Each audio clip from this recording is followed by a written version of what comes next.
There are expectations. It is very precise. This is a very complicated problem, and we cannot fix it without some international rules. Notably absent from the summit's final statement, any detailed plan to help troubled homeowners or struggling workers in the developing world. That wasn't expected, but with economists projecting a global recession that could last upwards of 2 years, one might be justified in asking whether these leaders really feel the urgency of the situation. Rosalind Orton, Al Jazeera, Washington. Well, let's get a European perspective on all of that. Max Keiser is a financial commentator based in Paris and joins us live. Max, positive words there from the world leaders. Will the financial markets be cheering on Monday morning? No, Bush misspoke. He said that the world's economies were hit hard. That's not true. The world's counterfeiting schemes were hit hard.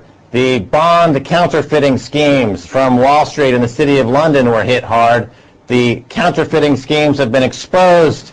And the problem is that these G20 nations are not willing to get rid of the scoundrels and the criminals who are running the banks and putting in fraudulent, faulty economy. Somebody should issue a fatwa against Hank Paulson. Someone should issue a fatwa against Hank Paulson because he's an infidel. This is the Constitution of the United States. He's not obeying the spirit of the Constitution. He's issuing counterfeit money, counterfeit bonds. That's why the global economy is in such a sad shape. The man is a financial terrorist. And the hyperbole aside, I mean, that's the reality of the situation. That's not the hyperbole. That's not the hyperbole. Well, I'm sure that's not the hyperbole. That's the reality of the situation. So the solution is what? Counterfeit. The solution is what? You have to go into a court of law and take Hank Paulson and Goldman Sachs up for financial terrorism, put them in jail. This is counterfeiting. They're issuing bonds that are absolutely non-collateralized. There's $500 trillion with no collateral. That may be one response to Hank Paulson, but as far as the international global economy is concerned, we have matters like, should the IMF be reformed? Should countries like China and India have a bigger say in regulation and moderation of the global markets? Did any of these get addressed, and are these the way forward?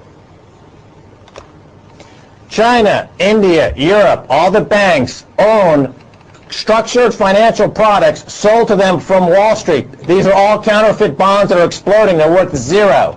For example, they have no way of selling these bonds because they have zero value. As a result, they dump oil. And oil, because they're dumping oil to pay for these fraudulent bonds, the price of oil has dropped, and these developing nations are suffering because of this counterfeiting scheme that has zero value. Bush is completely incorrect when he says the global economy is suffering. It's the global counterfeiting scheme that's suffering. These guys are criminals. There should be a fatwa against these guys. He's an infidel. Hank Paulson, his head should be bouncing down the Capitol steps. Max Keiser, I'm sorry, but that's the reality of the situation.